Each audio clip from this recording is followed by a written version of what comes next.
As we had a few minutes, I'll share away. So if anybody's got any questions for obviously the various great guests that we've got coming on for the round table, please obviously get those questions ready, put them in the chat now, prepare them in your own head. We'll also be able to use the raise your hand feature. So if you want to raise your hand, I'll be able to take you off mute and you can ask your question in person if you prefer to do that. So yeah, we'll look forward to that, and we'll start that in about 15 minutes when everybody joins us. So just thought, seeing we've got a little bit of time in between the sessions, I'd show some financial statements that you can do within Power BI. So I was down at the South Coast Summit down in Southampton, which was a really good event recently. And one of the things we talked about is being able to build your financial reporting within Power BI and how to actually bring it through. So this is all sort of native Power BI that I'm showing on the screen. So we've got an income statement here up on the screen. We've also got in this same report, we can see up here in the top right hand corner, you've got a balance sheet and a cash flow as well. So income statement, balance sheet and cash flow. So it's all of the three-way financial accounts within this statement. So we can see here we've got everything on the income statement from gross revenue all the way down to profit after tax. And also you can see all of the various different margin calculations that are done. This report compares actuals, budgets, forecasts, etc. And we also have a profit after tax bridge. So bridges are something that are really asked for in the finance community. They basically show how you go all the way from either your forecast or your budget or your prior year down to what you actually achieved and where the large variances are. So we can see here currently we've got the forecasted profit after tax, but we can kind of switch over to, for instance, the budget. And now what we're going to have is we're going to have a bridge which is going to show all the way from our budgeted. Oh, I've not done very well there. Let me just select that. And now what we'll have is we'll have the bridge all the way from our budgeted profit after tax through to our actual profit after tax. So we can see here our budget of 4.179 million. In our actuals was 4.435 million. And we can see everywhere where we performed over and above budget. So the big variances are highlighted here with flags. So we can see we overperformed by 286k here. And we underperformed from a cost of sales perspective, which I suppose is understandable. So this is obviously the type of financial reporting that you can produce within Power BI, bringing the data in from your ERP system. You can also do things like you can change between your months. So we've got the current month selected, but you can also look at year-to-date figures and quarter-to-date figures. And as mentioned, we've got balance sheet figures in here as well. So you can see your balance sheet. Again, we've got a bridge here, just showing your balance sheet bridge and where the movements were.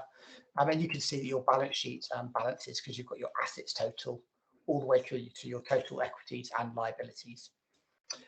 And finally in here, just to complete the three-way statements, we've also got our cash flow in here as well. So the cash flow is a indirect method for cash flow. It's not the direct method as in actually counting up your cash. It's taking your data from the income statement and balance sheet, which is the way that most large organizations report.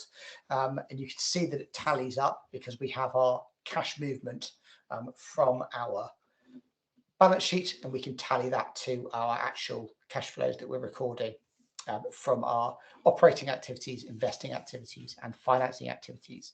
So yeah, I just thought, just as we had a few minutes in between the different sessions, I'd quickly show what three-way statements look like in Power BI.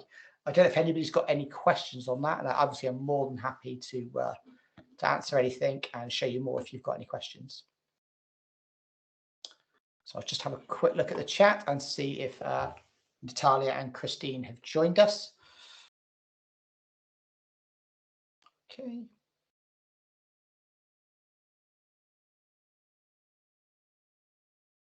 Great. Okay, I can see we're waiting. Okay, I see some stuff in the chat.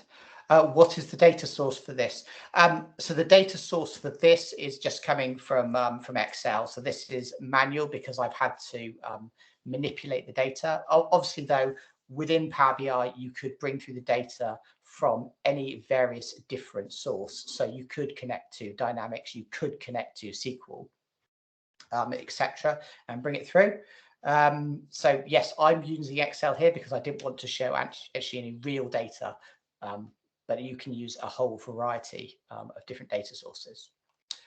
So Joseph, how is the data model set up? So Joseph, you've hit upon the crux of exactly how all financial reporting in Power BI, or not all, but most financial reporting works within Power BI, and that's how you set up the data model. Now there are sort of three main different approaches that people use. I can show you the one that's in this model, but like I said, there's three main different ways.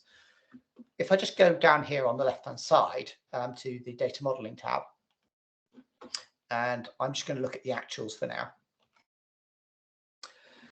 So whenever we set up a data model with financial statements in Power BI or in AAS, generally what we need to do is we need three different tables, and I always refer to these tables as the layout table, the ledger table, and the link table. So the first table that you always need is you need the layout statement for your financial statements. Now, in many organizations, how the financial statements actually want to be laid out isn't actually, exactly there in the ERP system. So this is often something companies provide separately. And also, you quite often get a case where there's multiple different layouts that people want to see. So, for instance, you might have one part of the business wants to see the balance sheet laid out a certain way, in another laid out a different way. And this is particularly the case when you are operating across different accounting standards. So if you've got transactions which are under IFRS and transactions which are under US GAAP for different organizational entities, you will have this. You'll have multiple different layouts usually. The other thing you need is your ledgers, as I mentioned. So this is just your general ledgers or your sub ledgers, and the value that's associated with that for a given day. So obviously you need your ledger account to do financial reporting, right? So that's where you go next. So here on the left-hand side, we've got our layout account. On the right-hand side, we've got the ledgers and the value. And the thing that you then need to bring through is what I call the link account. And this link account basically links your financial statement layout to your transactions by aligning the general ledgers to a particular line item within your financial statements. So, for instance, you might have ledgers 30100 to 30700 might all be sales ledgers or revenue ledgers. So therefore, you would align that to the revenue line using a primary key in between the two. So yeah, that is how it's laid out. I'm using physical relationships to link these three together. Sometimes you will see different behavior. So there's a gentleman in the community who you can go and check out called Bob Duffy. And Bob is a big fan of using, he calls it the metadata approach. And he has a many relationship here within the model that he uses. And there's also a virtual relationships model approach, which you can get rid of the relationship here, and you can manage relationships virtually using a function called TreeTask within DAX. Whichever one of the approaches you go for, you always need those three tables. So before you go anywhere down this road, think about that: your layouts, your ledgers, and then your link that bridges in between them. Sorry, that's quite a windy explanation, but if you just remember those 3 points, hopefully that helped out. Okay, thank you, Joseph, for the response. Are there any other questions on that? To be honest with you, I've spent several hours going through this, so I've got an awful lot of content here that I could take you through, but I think it's just understanding the main principles. If I don't have any questions, I'll just explain some of the other stuff that's out there in the community. So obviously, this is one way that you can build your reports and your financial reports within Power BI. And of course, this is kind of the native Power BI approach, right? You're using the features that exist within Power BI. It's also worth saying that there are a number of third-party visuals out there and third-party custom explanations. So you may have heard of companies such as Zebra BI or Actress, or I'm going to be in trouble for forgetting some of them, but basically there's a number of third-party customers who will also provide visuals where you can do this without having to do such complex modeling. They all have their pros and drawbacks as well. InfoRiver is one of the other big companies out there doing this. So you can always check out and see what third-party options are out there. if you want to, and you don't want to go through some of the complexity that's with native Power BI. Although I think the native Power BI gives you a lot of power, because you can build all your reports here, and you can also analyze in Excel very easily as well, which is obviously finance users tend to want to be able to look at their data in Excel as well. And if you can look at your data in real time, that's really powerful. And the third main option that we see done is something called paginated reports. So paginated reports, or pixel perfect reports, are reports that you can print off. And about a month or so ago, paginated reports you can actually have as a visual within your Power BI report. So you can bring that in and use it as a kind of a native visual, and all the filters and everything will work as well. So yeah, sorry, I've taken over another 10 minutes or so just while we're waiting. Are there any questions on any of that? And I'll just quickly check to see if Christine and Natalia are here with us. Raz, please let me know if they do join. Great.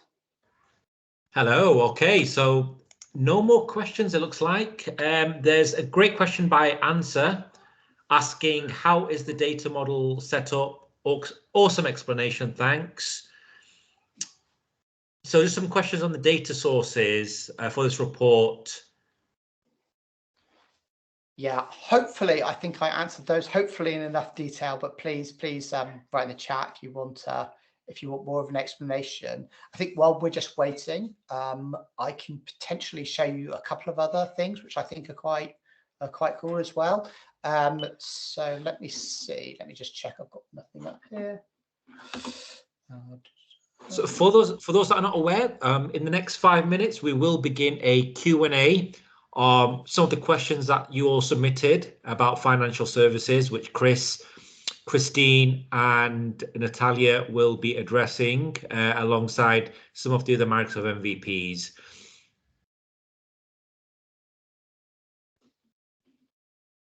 Great. So I think just while we're waiting, I will show just another little demo of some of the stuff that you can do with Power BI. And one of the things that you can do is, if you go over to your Analyze in Excel, now I've got the add-in, but obviously you can do this from the service. You can obviously then build out your financial statements in Excel, which is linked to your Power BI dataset. And the big advantage for that is rather than downloading it from your ERP system, where you end up with static numbers, because you are building it dynamically within Power BI, it will link back to your Power BI cloud data storage, and it will bring through the numbers if they change. So if your current month numbers update, you don't need to download the latest numbers into Excel, redo it. It will automatically update as you go through. So if I just showed income statement actuals. Oh, and I'm going to need to. So let's just zoom in a little bit here, just so you can see what's going on. So here we have our income statement actuals brought through into our report. And you can see how quickly I've been able to build my income statement in Excel. That's taken me a fraction of the time it would take. And these numbers will update with the latest data. I've also got a current month flag in here, set to true. And what you can do then is this true flag will update each month. So as we move from October into November, what will happen is the numbers will update with November's numbers, because it will always show the latest months. You can also do a few other really cool things. You can go from analyzing it to the OLAP tool, and you can convert it all to formulas. What this will do is it will create actual formulas that you can use using cube value, which basically is a native Excel formula, but instead of referring to data within your workbook, it's referring to data within your Power BI. And by converting it to formulas, you can drag it around the screen, you can format it any which way you want, and therefore you've got the latest data in Excel just with formulas, rather than referring to another tab or a data tab, as people often do with an Excel, but actually pulling the data from the cloud. So I think that's a really powerful way that we're seeing more and more people use Excel in conjunction with some of these sort of more modern techniques. Sorry, yeah, Joshua, sorry, Joseph, I've ad-libbed this to a certain extent, but obviously I show this quite a bit. So thank you for the feedback. It's really, really good. Great. All right. And do we have Christine and Natalia here? Let's have a quick look.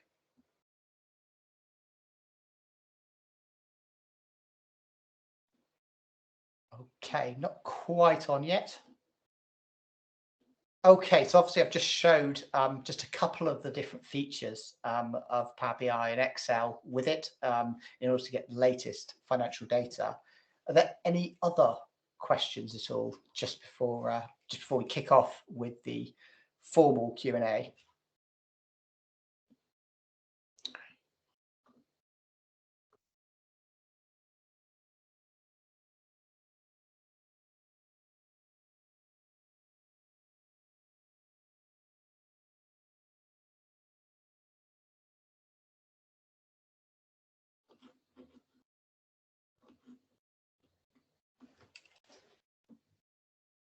Okay,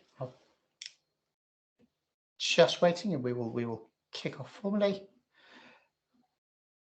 Raz, I can't see Natalia and Christine have joined us at this point. Shall I? Yes, I'm just yes. thinking, Neither can I. I think we should just go ahead. To be honest, Chris, I think we can go ahead. I'm sure everyone on the call would like us to go ahead as well. And when Christine and Natalia do join, I'll definitely add them in. So should we just go ahead? Yeah, we can go ahead. And shall we? So obviously, if anybody does have any questions, please could you post them in the chat? It'd be really good to have any questions in. Obviously, we'll field this to the relevant people as they join. So yeah, also please feel free to use the raise your hand feature. If you use the raise your hand feature to ask your question, I can actually unmute you, and then you can ask your question live. So yeah, feel free to either ask your questions in the chat or use the raise your hand function. If there are no questions, I can do some more demos and show some other things, or we can kick off with the next session if we're ready.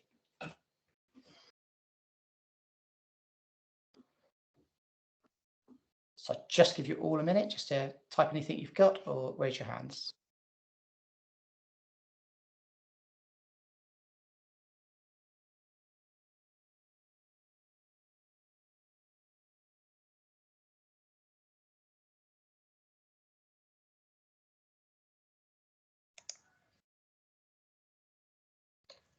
And whilst we're waiting for the questions, just a reminder that Dataverse Summit is next month. It's a very large event because the Dataverse is a very, very large product spanning across the Power Platform and Dynamics. So I will share the link in the chat to remind you all, because I know there were a few questions on Dataverse in particular when building Power Apps and Power Platform solutions and choosing data sources. We've got Ryan also joining us now as well. 1 second. Let's just add Ryan in as well. So for those who attended earlier, Ryan's session on security and compliance for Microsoft 365. We have Ryan from Microsoft. So I'm just going to add him in as well. There you go. Awesome. So hello there, Ryan.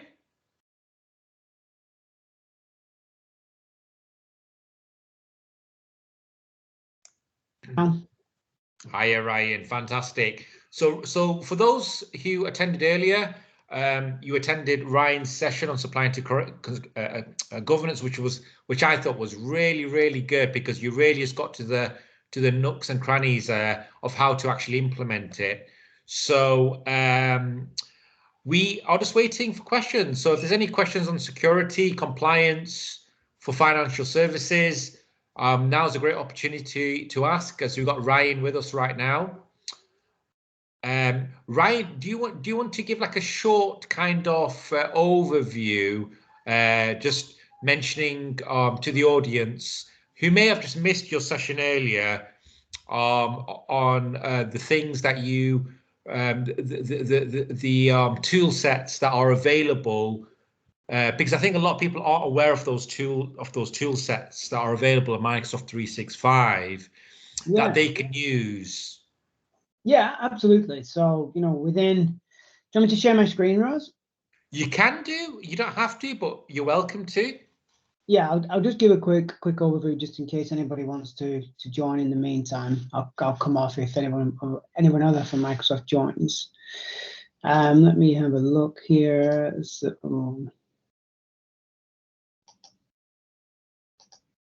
I think that should be the right screen. Can you see my screen? Yes, we can. All right, cool. And it's this screen here with Compliance Manager, right? Indeed. Yeah. All right, perfect. So let me just log back in here. So for anybody that missed my session, it was my 5 top ways you can align your Microsoft 365 compliance environment to SEC 17A. So that comes under some auto labeling client side, which is done by the information protection labels, or service side, which is done by the actual service side applications themselves. But whenever I'm dealing with financial services, the first thing they ask me is, Ryan, where do I start? And I will always say, Compliance Manager is your best friend when it comes to assessments and assessment templates. Within here, I'll show you just now when it loads up, you can go through any regulation that is actually mapped into Microsoft 365. So GDPR, the most famous one, of course, when it comes to regulations. But for our session today, I went over SEC 17A. So let's just load up. Was there any questions from my session, Raz, while we're just having a look through this? There actually weren't any questions, actually. I think people were just were surprised, actually, to see such a feature. Yeah. Yeah, absolutely. So for everybody on the call then, when you come into Compliance Manager, these assessments here, they're available to you. So if you have an E3 license, there are a number of them available to you. And if you have an E5 license, there's an additional number available to you. However, there are some premium assessment templates of which you have to pay for, but that depends on the size of your organization and so on and so forth. But within here, you actually get the opportunity to look at these particular improvement actions here. Now, each of these improvement actions will actually go towards your SEC 17A approval from within the regulator itself. So each one of these you go through, let me just go back to the beginning here. You'll see a percentage score with the assessment progresses that you go through. So obviously, if you go through every single one of them, implement every single one of them, that 0 becomes 100. But to quickly go through, my 5 top ways were actually 5 of these improvement actions here. There's many of them that you can go through, with it being such a heavily regulated industry and the SEC 17A being so stringent. I actually went through auto labeling when it came to information protection. So that's the label that you actually apply to the data set from an email or a file perspective to encrypt that item so it's unreadable to anybody that doesn't have the key. I went through automatically apply client side. So you can add in sensitive information types into labels for them to be detected from Outlook or Microsoft Word or Excel or PowerPoint. That works for apps for enterprise, for the client side where it's installed, or even on the web itself. So it doesn't really matter which version of Office that you're using. More so, automatically apply record labels. So record labels themselves are not there by default. So you actually have to go in and enable these themselves. So Microsoft have intentionally done that so you don't make a mistake and make an item a regulatory item when you don't need to, therefore locking the item so it can never be changed. So this comes into where we are now within information governance. And as you can see here, I had one set up from a label perspective, which was all around the 7 years retention. So coming back into records, management of where this lives. Now, this isn't an E5 feature, so be cautious of that. But most financial services industry, well within the industry who I've dealt with, have all had E5. So from within FilePlan, then we can see that what I have here is a regulatory record label. And you can see here, I've physically named this and intentionally named it as an immutable item. So a lot of people get confused with the regulatory item. Let's just do this. And a records item. So when you come in here to create a label, you'll see two options.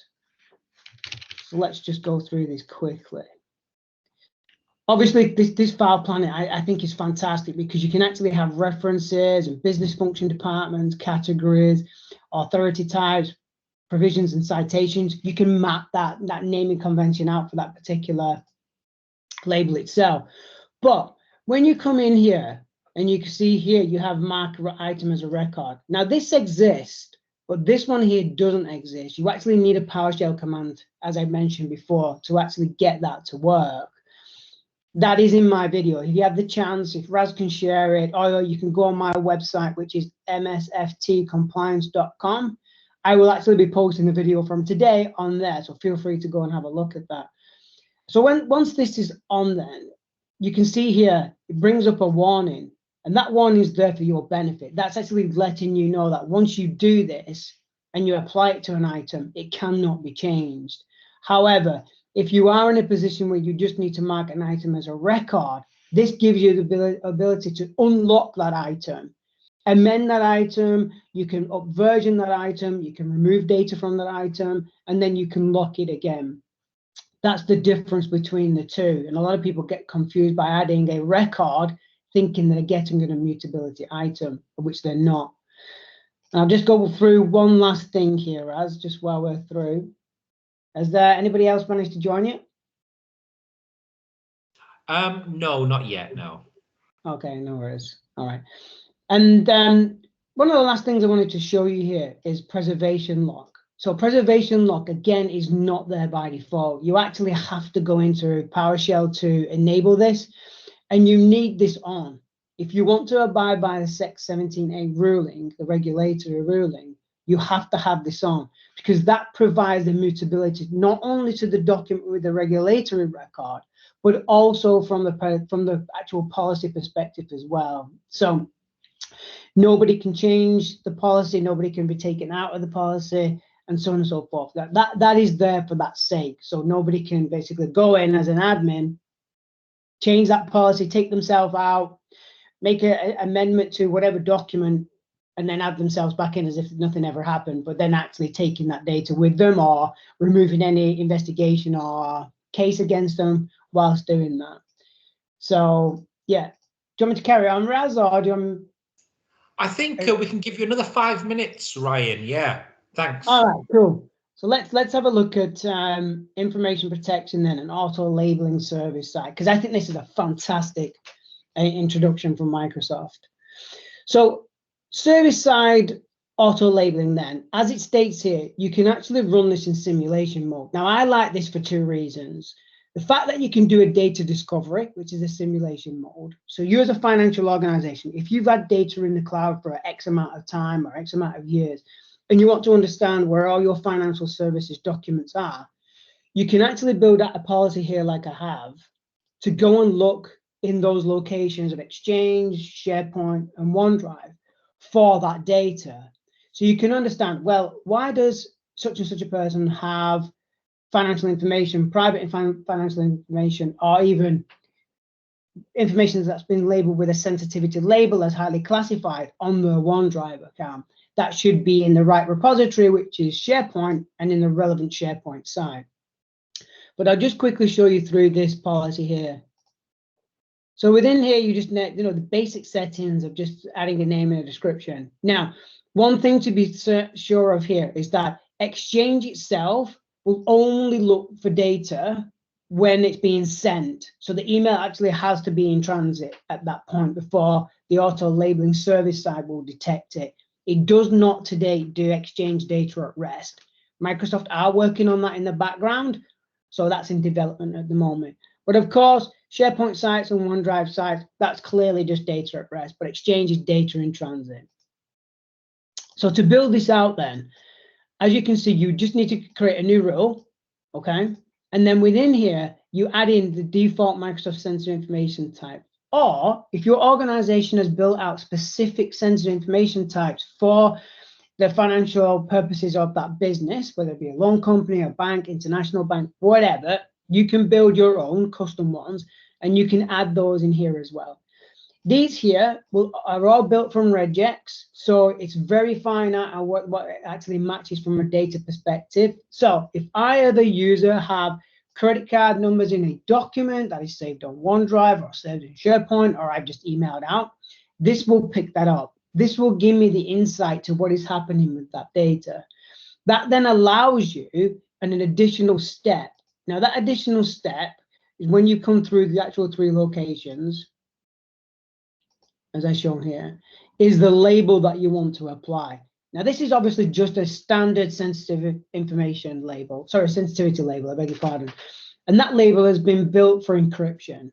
So I know now, if I find any data in any of these locations, after the scanning, I know this label will be applied to that data. Now, one thing to be certain of here is that Microsoft don't have an on button when you first run this. It basically says run policy in simulation mode.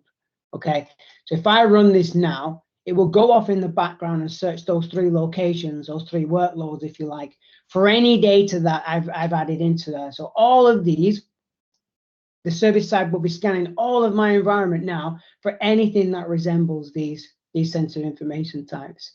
Once this finishes, I'll take you back into the actual portal to show you what it actually does from a returned item perspective.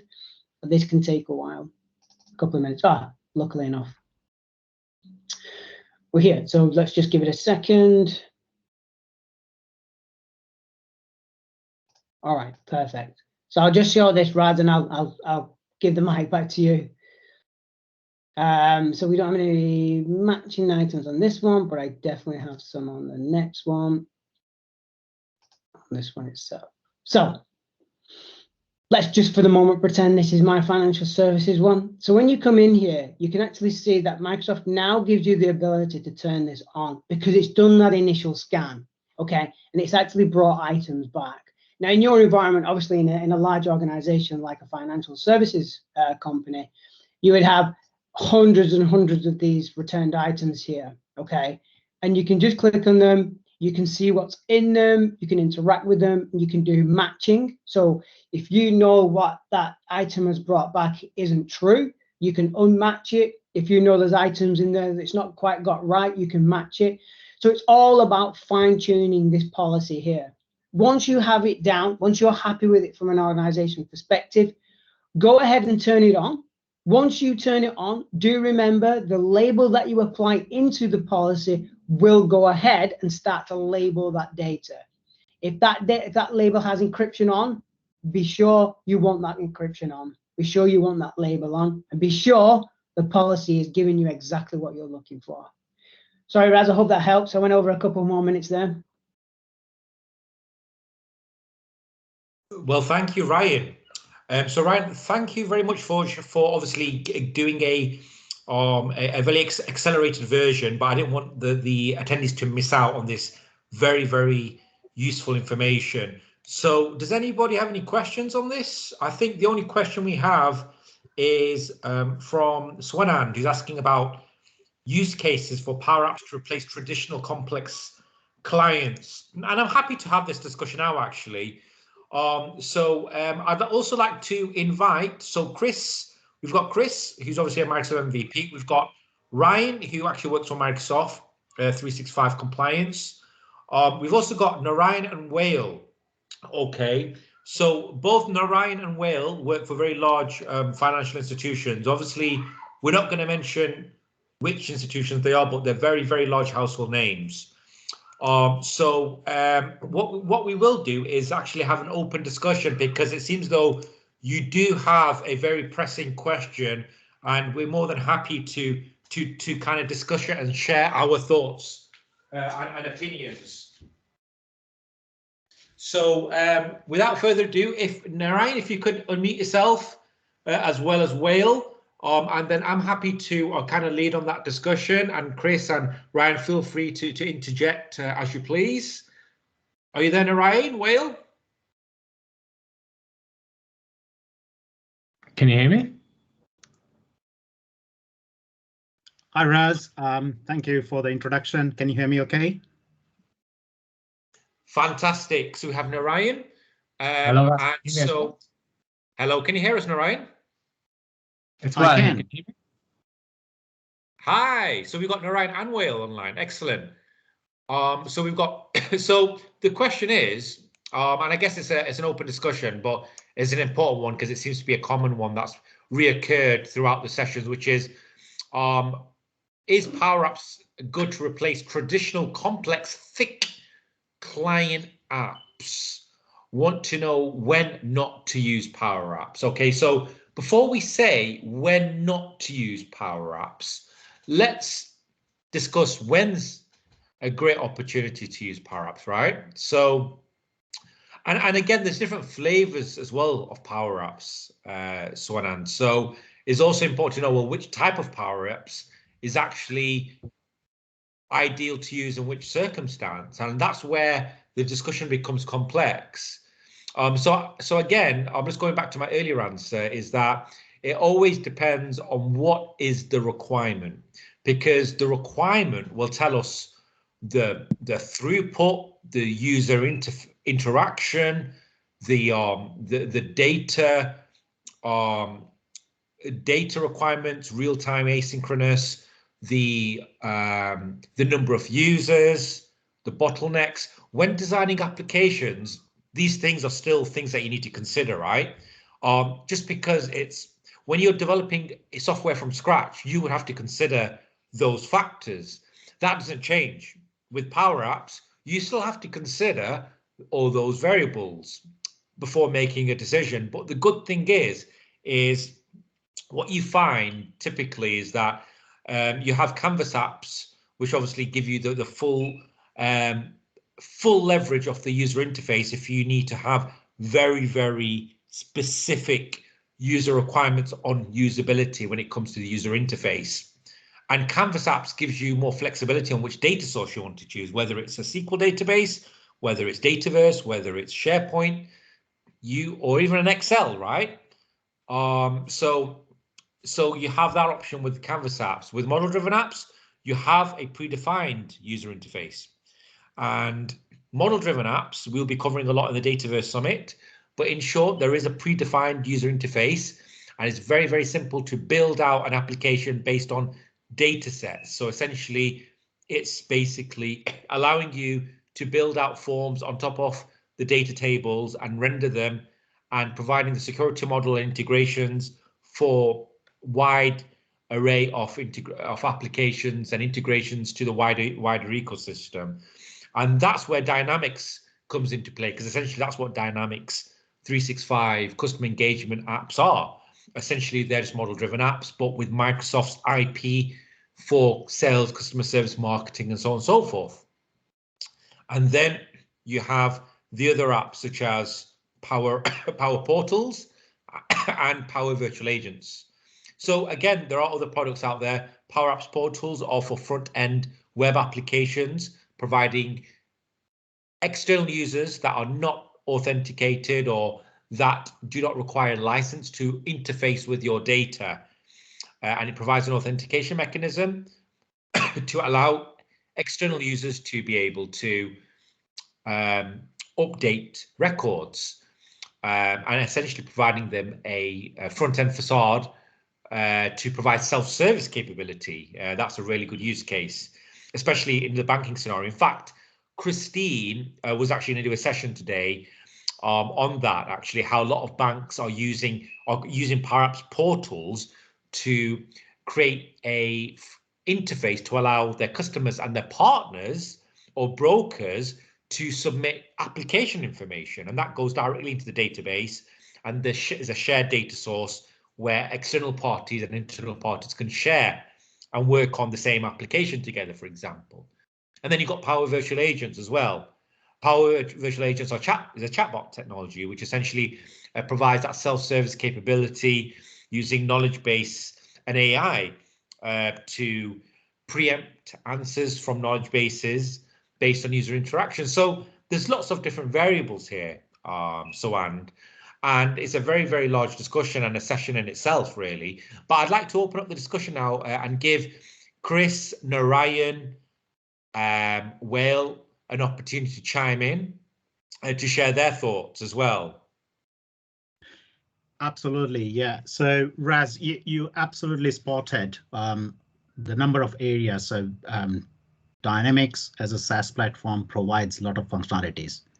Whether that functionality can be used in a financial services, it's a massive question mark. And how can we use it? It's another question mark, because it comes with a lot of limitations. The limitations banking regulations, financial regulations imposes, that's something we need to be very careful about when we actually particularly architecting the solution.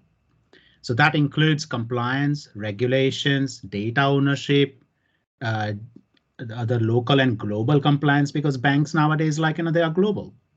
We need to transfer data across the borders in certain cases not. So can we use those solutions? Most of the cases, yes, but how can we implement it? That's one of the $1 million question. So example, like, in my particular session, the way that I wanted to share tips from my real life experiences.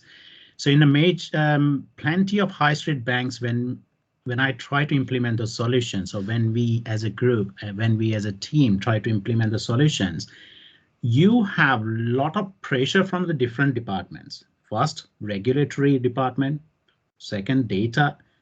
Am I allowed to share the data? Am I allowed to consume the data? Those are the questions always comes in the picture. And then on top of that, you have an architecture authority, you have a security authority, you have a different areas of implementation, you have an infrastructure limitation, you have platform pass limitations, and also there is always a questions about, have you considered monitoring? Have you considered reliability? Have you considered scalability? Have you considered, whether it can cope with the volume, it can cope with the functionality, it can be rapidly developed and can be monetized quickly? Because it's always a question about quicker you monetize, the quicker you put in front of customers, more value you can bring in. It's an image, but also it's a financial gain as well. So these are the elements which needs to be very carefully thought about when we're particularly architecting.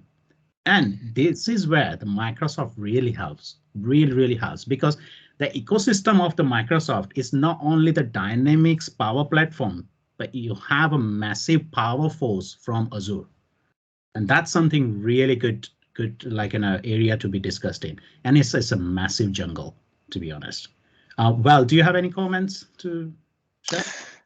I think, thank you, Narayan. I think yourself and Raz obviously raised very good points. I'll just probably reiterate some of the stuff and add a few more. So I think if you talk about complex thick client applications, so you're basically talking about basically an app that sits on the desktop that has some logic on probably the UI, some logic on the back end, and some database. So I think there's a lot of capabilities in the Power Platform that can match these capabilities. So you have the Power Apps, which you've got full flexibility on the UI, and then you've got the model-driven apps as well, which you can use for certain use cases, and you can combine them obviously together. Then you've got some processing that you can do within the apps themselves or within the backend processes as well. Finally, as Narayan mentioned, I mean, you've got a lot of capabilities in the Power Platform, and each of these capabilities is good for a specific use case, for a specific problem, for a specific scenario. If you find that there are limitations, you've got some very complex calculations, very complex logic, you've always got the power of Azure, so you can always offload some of that stuff to Azure. Like you can use Azure Compute resources, you can use logic apps, functions, all this kind of stuff is available to you. So you've got the whole ecosystem to build stuff. And on the UI side, you've got the PCF controls, you've got other areas where you can make things really flexible. Again, similar thing with the portals. So you've got all these solutions available to you. So you just need to look at the problem statement and decide, do all of these capabilities, give me what I need, which ones do I need, which ones I don't need, will satisfy my functional and non-functional requirements. And I think based on that, you can probably end up with a good solution and make a good decision. Thank you, Absolutely. Whale. And Yeah. there is another example I would like to share. So most of the time and often when we actually go as an architect to a financial institution, one massive question is, do I have the right information available at the right time without compromising security and compliance? That's a massive question getting asked. And always there is a biggest demand of having something called a single view system or single pane of glass, or like there are different way to say it, but it's the same thing. It's like, can I have one platform where I can access key information from the different platforms? So every platform has their own expertise. So Dynamics 365 customer service has a case management, brilliant. Dynamics 365 marketing has a fantastic marketing campaign management system. Sales has its own power. Core banking solutions, maybe it's an online digital banking, example Mambo, example any kind of hub, any kind of like, Encino. Encino is a Salesforce system, but they all brings their own expertise. But if I'm consider myself as RM, relationship manager, who wants to serve customer quickly, customer doesn't have time. They want their problem to be solved very, very fast, very quickly and effectively and accurately. To do this, I will need an interface which interface serves all my questions, answers, everything is there. I should have their financial status. I should have customers' relationship. I should have next best action defined, and everything can be done effectively utilizing a Power Platform components. And that's maybe like, some area we never thought about it until we implemented it. So I can't mention one of the bank name, but we implemented Power App Canvas app as a single pane of glass. It's a one single platform which actually brings data from the different system using custom connectors, using out of the box connectors, and still we have a security in place. Still we have a compliance in place. Still we have a different policies involved. So I'll give you a specific example on this one, very granular level, and it's a bit technical. So when we implemented this with a connector, at this point, you could potentially think about Power Automate with a custom connector, but Power Automate comes with the limitations where I have another alternative from Microsoft, which is Logic Apps.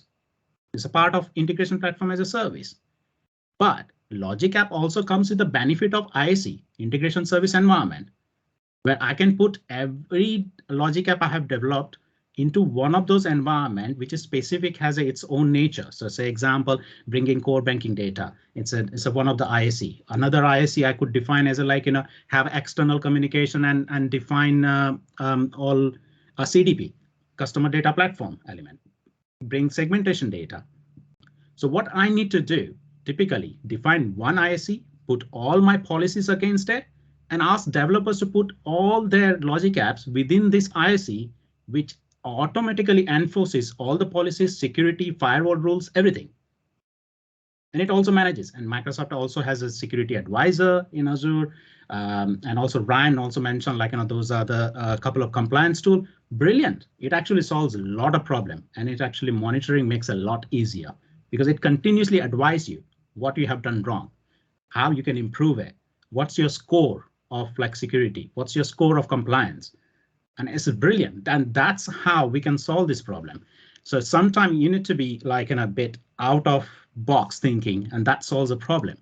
Example, just to give some, I'm just going to share my screen and just to show one of the area. When we think about Azure, it's massive. It's like I'm just looking at all services, and it's growing every day. You look at it, there's something new coming up. You have when you go into the all resources, you have a categorization of that element. You have a computer element, you have networking element, you have storage there, you have web integration, you have mobile, you have containerized database, so on, analytics, blockchain, securing data with the blockchain, AI, machine learning, plenty of things in this list is massive. But you can just imagine surfacing some of the data using a model-driven app, Canvas app, and having a power of Azure behind it. It solves any problem you have. Over to you, Raz. Okay, well, I think we are ready now for the next session. So, Chris, do you have any final words before we hand over to Narayan? No, I think you covered it in an awful lot of detail. I think just to sort of directly answer the question, I think obviously putting in multiple sources into one app is one of the big advantages of Power Apps. And I think when you don't use it, it tends to be when you tend to be sharing outside of your organization. So just to kind of give a straight answer on my point. Yeah, but over to you, Raz, and I look forward to the next session. Thank you. Okay, guys. Well, again, thank you, Chris, Wale, Narayan, and I want a big thank you to Ryan as well. So Ryan, thank you again for covering the security and governance for Microsoft 365. And yeah, so over to you, Narayan. Thank you, Raz. I'm just going to share my screen. Okay, so I have been given half an hour of the session. It's definitely, this is a very vast subject. A lot of things to share about. So I won't be able to justify this session to be concluded within this half an hour time. But what I can do, I can actually just present my thoughts, give you some details, give you some links. And if you have any question, please reach out to me. Yeah, Narayan, just to let you know, I think the next speaker is going